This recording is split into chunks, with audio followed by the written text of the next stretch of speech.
অনেক কষ্ট পেয়েছেন।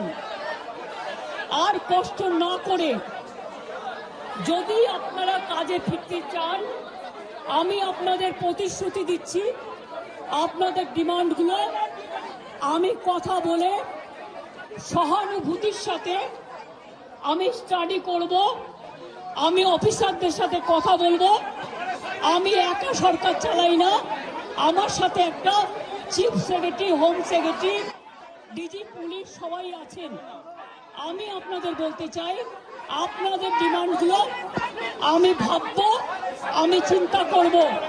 যদি কেউ দোষী হয় তিনি নিশ্চয়ই শাস্তি পাবেন, এবং আমি চাই তিলোত্তমার বিচার হোক। আমি সিবিআইকে অনুরোধ করব যত তাড়াতাড়ি বিচার হোক, এমনকি 3 মাসের মধ্যে তারা যেন ফাঁসির অর্ডার দেয়। আমি এটা সিবিআইকে অনুরোধ করব আপনাদের প্ল্যাটফর্মে বসে।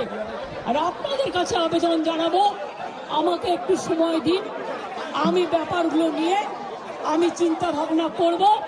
যদি আপনাদের আস্থা ভরসা আমার উপর থাকে, আমি কথা বলে সিদ্ধান্ত, অন্তত যদি কাউকে দোষী পাই আমি নিশ্চয়